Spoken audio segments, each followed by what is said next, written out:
Welcome to the Startups Roundtable podcast, where we discuss the science and art of startups with founders and the broader startup community. I'm Tony Hackett, and I've spent over a third of my B2B sales career either working for early stage startups or as a go-to-market and social selling mentor for founders and their teams. In each episode, we will explore various topics, including decision-making, team building, and growth strategies. Before we meet today's guest, I'd like to start with an acknowledgement of country. We acknowledge the traditional custodians of the land on which we meet. Here in Sydney, it's the Gadigal people. We pay respect to elders past, present and emerging, and extend our respect to all Aboriginal and Torres Strait Islander people attending today. Today we get to meet Ukraine-based Fuelfinance CEO and co-founder Alyona Mysko. Launching Fuelfinance just before COVID arrived didn't slow the team, and neither has the war, which has fractured their country. The challenges have hardened the Fuelfinance team's resolve as they continue to provide their cloud-based financial department for small businesses and startups that is efficient, agile, and affordable. Speaking with Alyona reminded me that mindset is more than just a belief system. It's how people perceive and react to their environment. It's the way they think about themselves, others, and their goals, while balancing beliefs with reality. This is an amazing story and it is inspirational. So let's get underway. Alyona, it's fantastic to meet with you today. Thank you for making the time. Any startup has challenges, no question. You don't even need to be a founder to know that. Could you start by giving us a little bit about yourself and what's going on, and certainly to introduce us to things you'd like us to be thinking about relative to Ukraine and what's happening right now. So over to you. Yeah, thank you. And hi, everyone. I'm CEO and co-founder of Fuelfinance, and Fuelfinance like cloud financial department for startup. So we make easier life with our product in managing finance for all founders, like have clear understanding how to manage finance in order to get high revenue, high valuation for startup and everything else. So in very easy way. And also like we have a Ukrainian team. So we create this product, like I'm in Ukraine now. So we have team who really now in Ukraine, and like everyone create this product and still working during the war, and we even growing during the war. But yeah, for sure, like as you mentioned, like startups have many challenges. But yeah, I think like we have additional challenge being Ukrainian startups. So manage the startup during the war, and also like not only manage startup, because we also like every Ukrainian now try to do much more work and much projects which can help our country now to win this war. It's quite an incredible time. And I was thinking just today, as I was thinking about our conversation, that in any other time, we would have been talking about the challenges of COVID and how you'd survived the COVID challenges. And that seems to be just so far in the rearview mirror in your life that it probably almost feels like it didn't happen.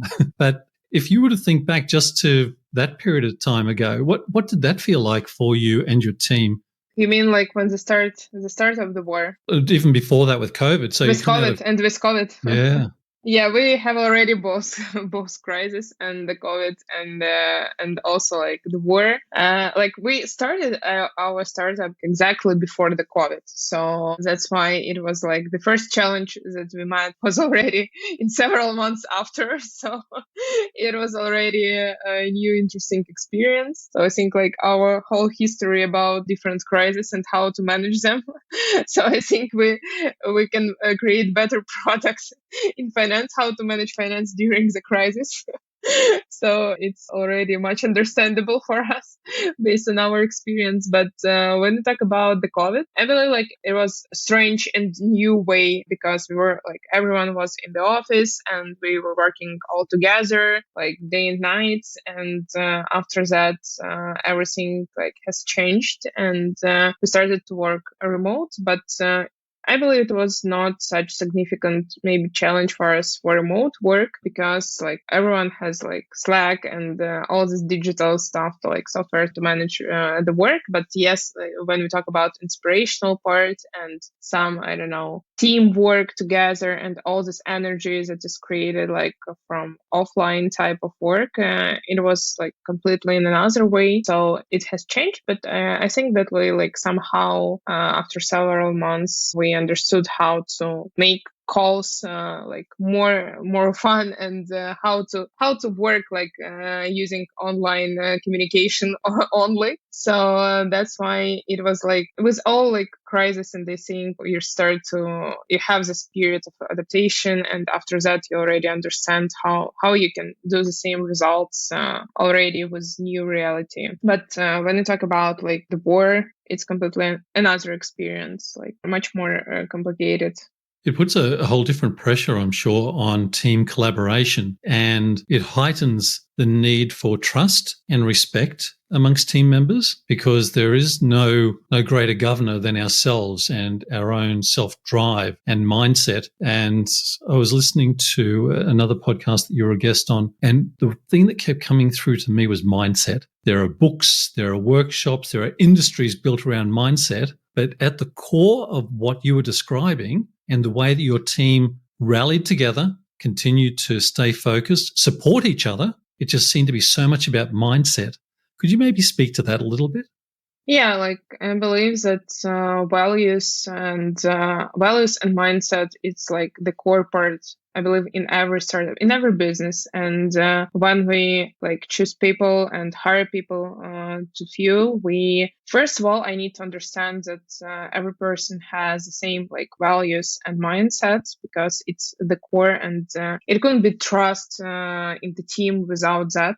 For us, like it is very important, first of all, responsibility, and responsibility, high level of responsibility, not like I don't know, between some managers, but and between like our team and our clients and customers, but also like responsibility as a high level between everyone.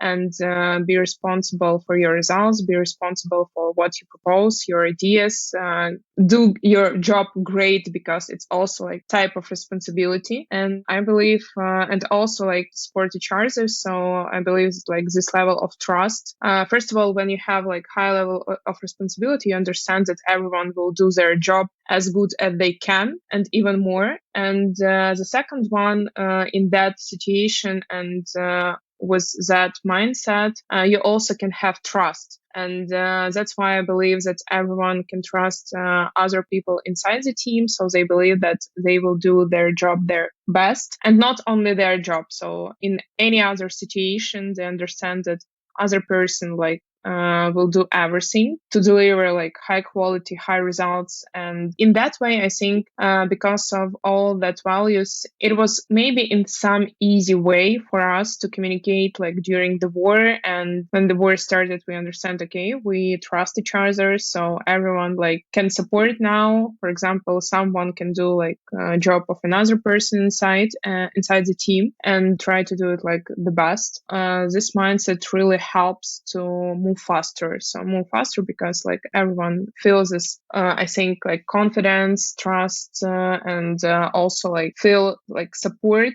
and like you can do like the best you can. You can make different approaches, experiments that you want, and it's like all about really teamwork and these values inside.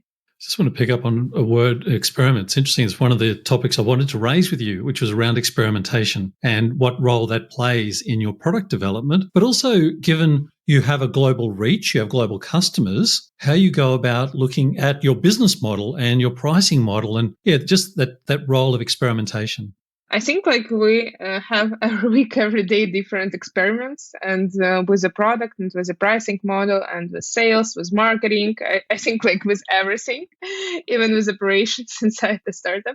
So when we talk about like pricing and the product, so Yeah, like, for example, during last several weeks, we provided like new package for customers because we discovered, okay, as it like our price is high, for example, for like pre-seed startups, but we want this startup to use our product as early as they can because we believe they can grow faster and they can become like faster on next stages of their development. And that's why like we create, for example, new pricing model and like with less price new package. We discovered that, like, for example, from our sales calls. And after that we had this discussion in this team. Okay, what do you think? So this package, and is it reasonable? What do you see like from our customers, how they use like our product, if they really will get this value from this lower package. And like we decided and tested like very fast, I think for several weeks, from the idea to the to the changes already on the website and to the new customers. It's interesting, and I guess the customers feel that trust and that work and that energy that you bring to it as well. How do you go about growing your business? Does social selling play a big part in what you do? When we talk really about trust, yeah, we have very great customer support for our clients, and I believe that's value is not very obvious, I think, during the sales process. I don't know, or on our website, but it really why our clients choose us, because they really receive this great support, and we have many clients because of word of mouth and recommendations like from our current customers. But also we try to build the system, like, first of all, of financial literacy for founders. And that's why we make really different workshops, why we create many contents and share like all our ideas now, like a special content about this financial downturn and how startups can be prepared for that from our experience of all crisis. And I believe when you try to create this value for your customers, in that value, when you think, okay, I'm also like founder, and what content I would like to receive, for example, in finance, or I don't know, like I had the period when I tried to understand everything about sales and marketing. So what content I would like to receive in this sphere, not only like sales content because I want to sell you my product, but content that really can create the value and help founders be financial literate and have a little bit easier life with their finance. And first of all, like when I think of that, it's my main idea really to provide such products that can help founders with their finance, and that can really in very easy way explain that finance is not something boring. It's very cool. It's interesting, but only in that way, when you have very cool system and you have data, when you have like these cool dashboards, graphs. In that way, you really, I believe, founders, they have this feeling, oh, finally, it's a little bit easier life for me with all this data and all this managing business in this finance. So that's why, like, the first idea which we want, how we generate leads, we want to create value for them even before they start to be like our clients.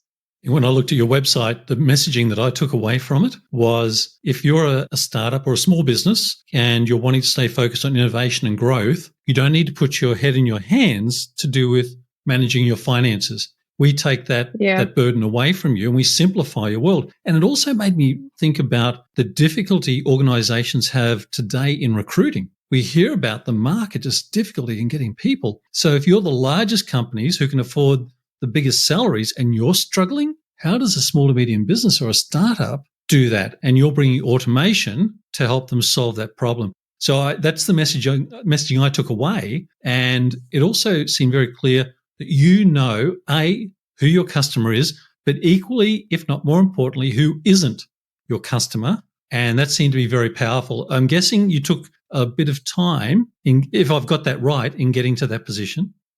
Yeah, like we had like many different tests, and so I first of all, I have financial background, and I made like, I don't know, maybe more than 200 different already workshops in finance. So I have really many students as entrepreneurs. I think many more than 2 or 3 thousand different entrepreneurs, which we're learning finance in that way, how I see it. So that's why I believe that when we talk about this financial, I believe that all founders don't need to spend time to hire a financial person, because you really, even when you hire a financial person, it's not an easy way to understand if this person will do their job good and how you can check their work. So I believe okay, but you can check work of sales manager, yeah, in some way. You can check maybe work of marketing manager, but to check work of financial manager or financial director, you should be really very good at finance. So it's the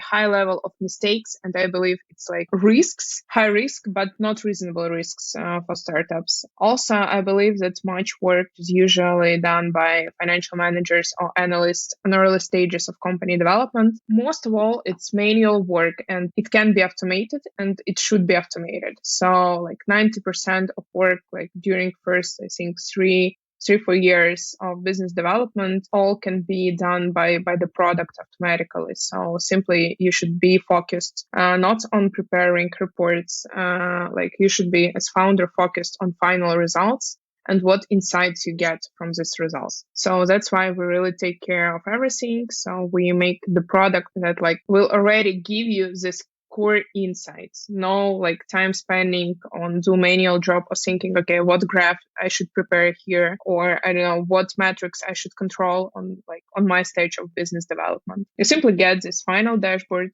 notifications, what is really important, and you simply can be focused what should be changed. Revenue, I don't know, or maybe expenses. And we have also the support of financial managers in case you couldn't make this decision by your own. You always have the support of financial managers already with this experience. You help your customers make decisions. Have you changed the way you make decisions from 2 years ago when you started to how you are now? Or is there any one or two things you'd say, here are two very major or profound differences I've made? Yeah, so this product is also we use the same financial product in Fuel, and that's why this product has changed completely during, I believe, last year, because I was growing as CEO, and I always have I don't know, more need and some additional data and some additional graphs, dashboards. And this final product which we created, it was our work with my co-founder, and he was also managing startup and managing also PadCube, another startup, and we made this decision. So his startup is already on A+ round stage. We are on the early stage, and it was combination of understanding what final product really CEOs should use every week, every day, every month, to have, first of all, easier way to manage all functions in the business. So I believe that when you have this financial data, and financial data on high level, plan actual analysis. You have understanding plan actual not only in finance but in business metrics. You simply can be better CEO, and it's exactly what was with me during this last year. When step by step we upgraded our system, we finally got in Fuel our dashboard with different parts, who's responsible for revenue, who's responsible for marketing, who's responsible for the product, who is responsible for customer support. And every function has their dashboard, and their dashboard with different metrics, with qualitative, quantitative metrics, with plan actual analysis, with financial metrics, and what impacts, for example, lead generation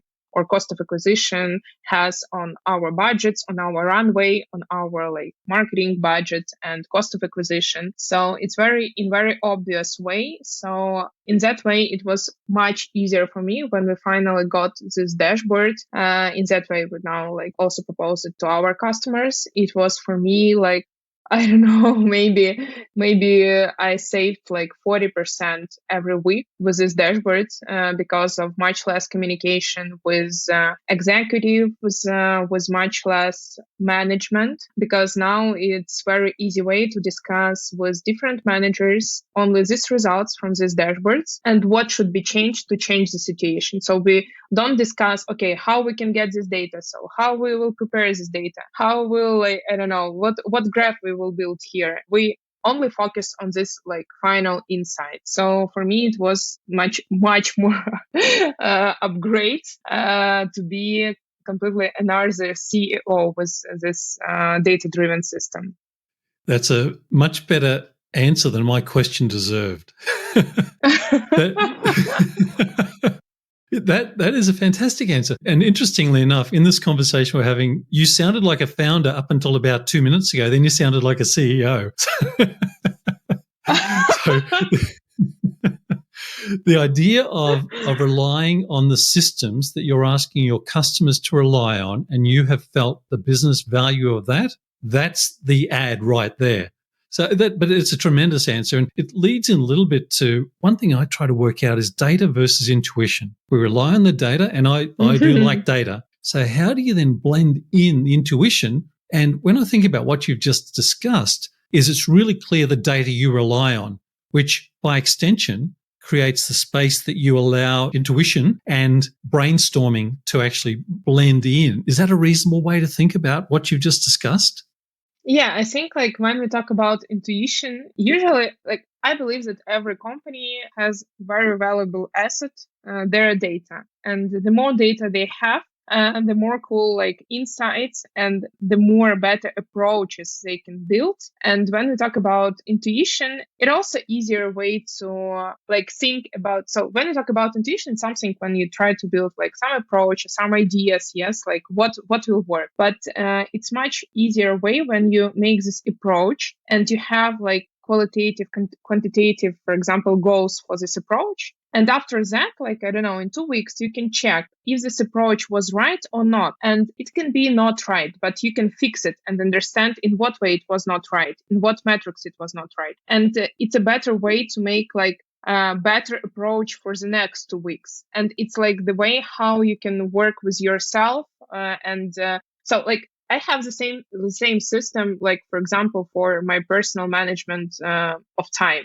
So I have also planned actual like analysis of hours spent on different functions like every week. And when I started to make this planning system, it was very funny because like after several like first 2 weeks, it was, oh my gosh, I planned like two hours for this task, but it was like spent 6 hours for this task.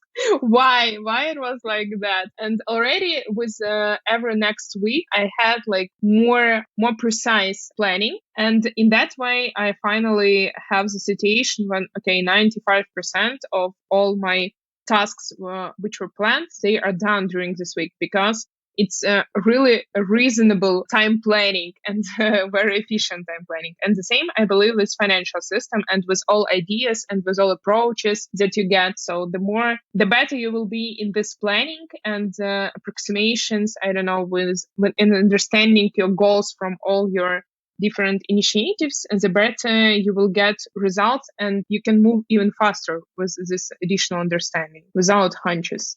In some ways, it links back to the first topic we started discussing, which is around experimentation as well, where intuition leaves space for experimentation or experimentation leaves space for intuition. One thing I did want to raise with you, and in looking at the makeup of your organization, diversity and inclusion is spoken about broadly, and it should be, and it's important, and we need to be very conscious about it.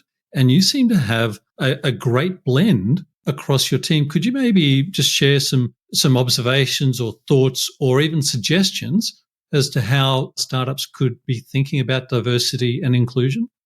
First of all, when we talk about diversity, we have really the team when like 50% of our team like are girls and women and 50% like are men. And it's not something like which was planned, but I don't know, like simply like historically it was such situation. And I believe that also diversity, when we talk about different background and different experience, it also like we have people with financial background, we have people with marketing background, with product background, I don't know, with automation of Google spreadsheets background, so like with engineering background. And I believe like this diversity and value from this diversity, I think that when you only start your startup, you don't think about diversity. But when you have number of team, I don't know, more than 10 people, you already start to understand the value from that. So you see that how this brainstorms and different discussions build. So how people can be different and what they discuss, and it's became important.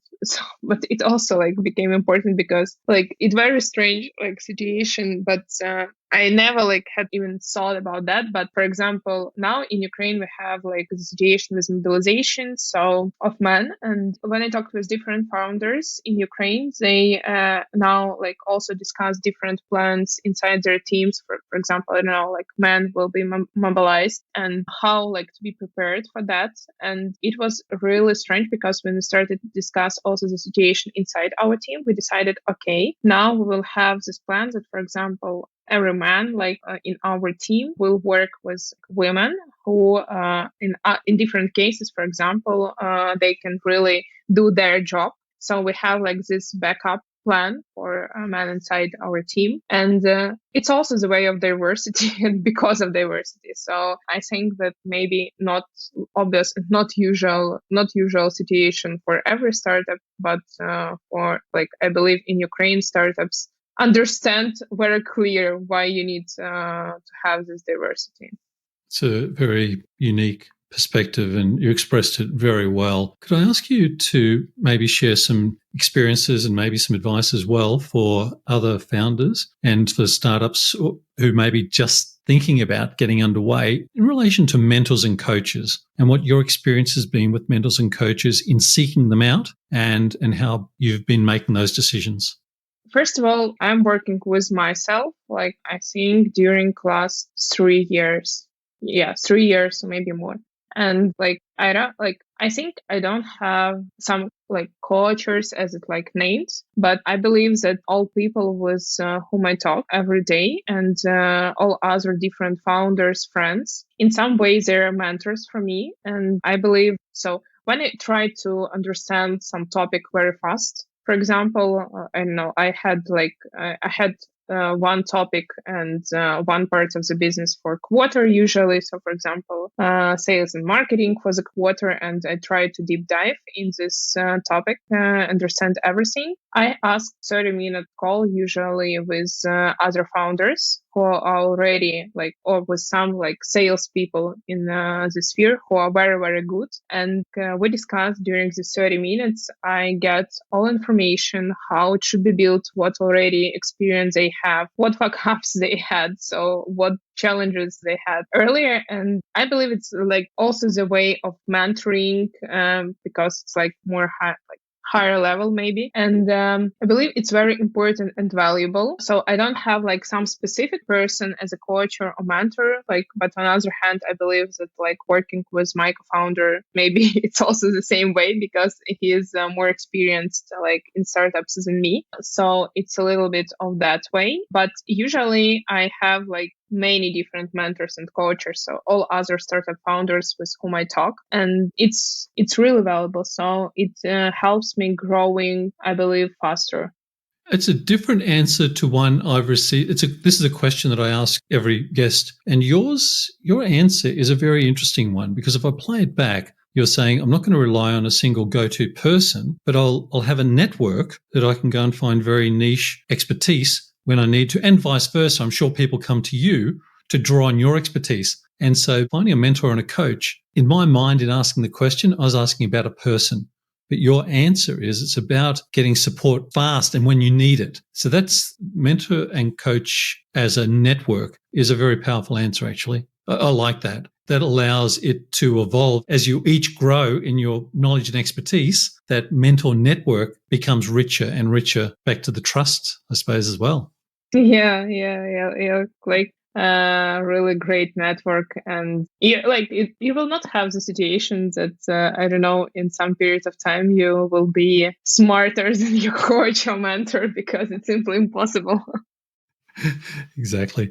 Alyona, this has been a fantastic conversation. I'm so grateful for your time. Wondering, just wrapping up, if I could ask you if there was anything you would like me and people listening to the podcast to bear in mind in regards to Ukraine. What would you like us to think about as your closing comment for us? Yeah, like first of all, so what I can I ask as like being Ukrainian, like simply support Ukraine now and share more information about what is going on and don't be silent. And it's very important for us because we're now fighting and we need the support every day. And also, like I believe that everyone can provide the support with sharing information, with donating, with even buying Ukrainian products. We have very great products, and my friends and my co-founders, they created spendwithukraine.com website with all information of different fashion Ukrainian brands, startups that we have, different technologies, cool products, and I believe that everyone, when they decide to buy Ukrainian products, they really understand that they not only buy, but they donate to help Ukraine, because all these companies now share their profits and send parts of their profits to the military forces or to some other organizations to win this war and fight more brave. Well, thank you. And I'll get some links from you to put in the show notes as well. So when we publish this conversation, people will be able to readily find the appropriate places. But thank you once again for joining me today. Thank you. Thank you, Tony. I hope you enjoyed today's episode. Feedback is always welcome. And I would appreciate introductions to potential future guests to invite onto the podcast. But that's it for today. Thanks for listening and bye for now.